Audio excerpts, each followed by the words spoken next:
Hello friends, I'm Vitaly Portnikov. Donald Trump has once again attacked Ukrainian President Volodymyr Zelensky with accusations regarding the position Zelensky has taken on recognizing the occupied and annexed Crimea as Russian territory. Trump, who was embarrassed that these words from Zelensky appeared on the front pages of American media, particularly in the Wall Street Journal, said that no one is demanding Zelensky to recognize Crimea as Russian, but Ukraine itself, he claimed, did not fight for Crimea 11 years ago.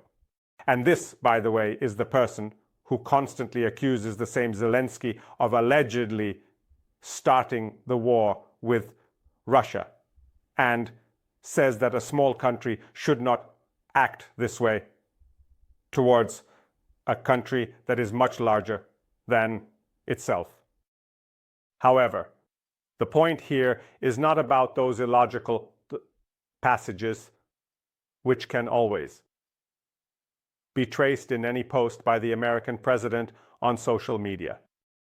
The issue here is precisely that Trump was unsettled by the mention of Crimea. As is known, on March 17th, the publication Semaphore reported that the administration of the President of the United States is discussing with the Russian leadership the possibility of recognizing the status of Crimea.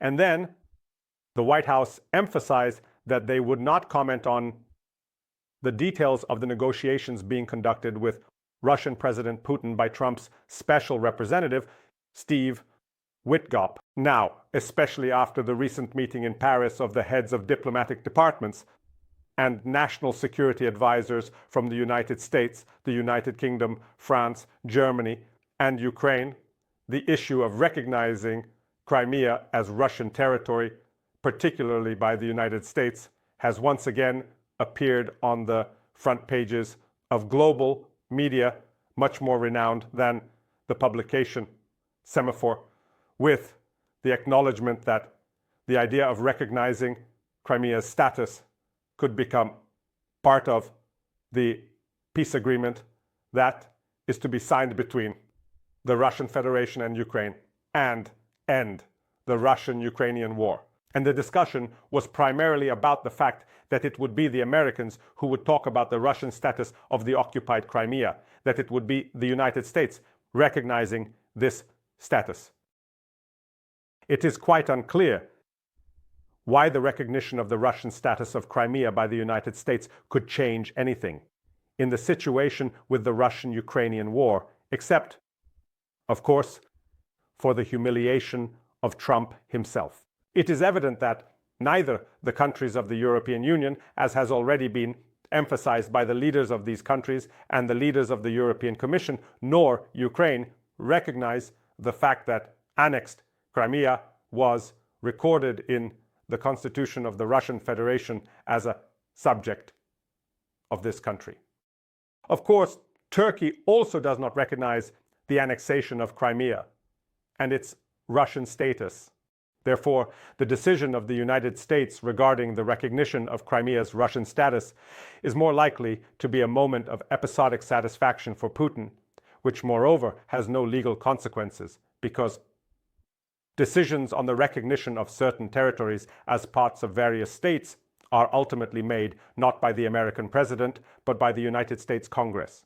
The story of recognizing Western Sahara as part of Morocco, which was a political statement made by Donald Trump and never voted on in Congress, is a good illustration that even at the level of the US president, such decisions do not change anything in terms of international law and the United States' own stance on the annexation of a particular territory.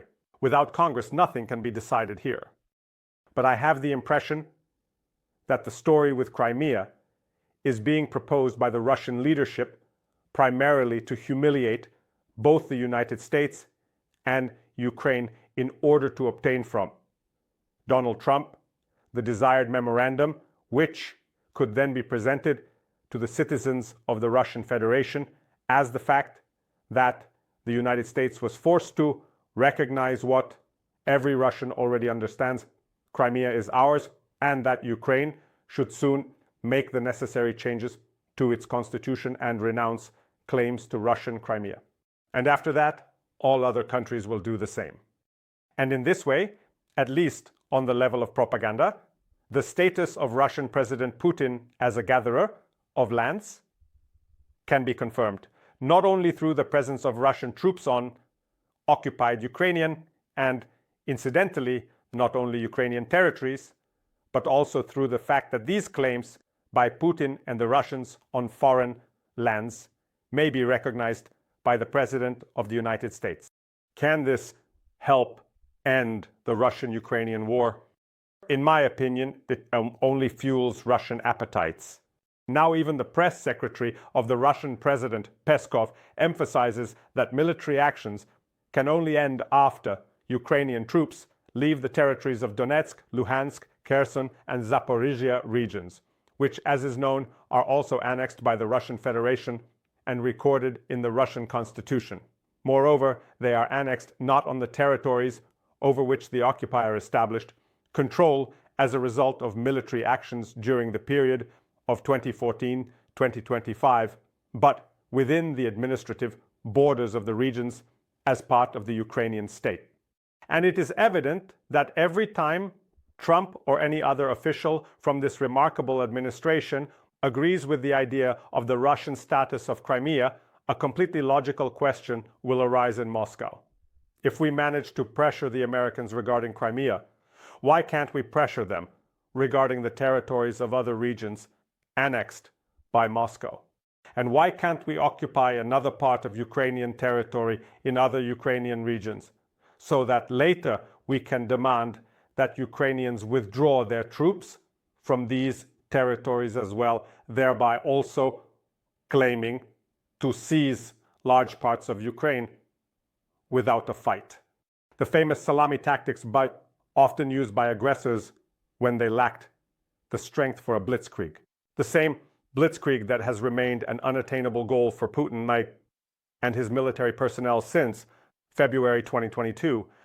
Therefore, we can state not only that Donald Trump is irritated by Volodymyr Zelensky's appearance on the front pages of American publications, but also that these American publications sympathize with the position of the Ukrainian president rather than the American one.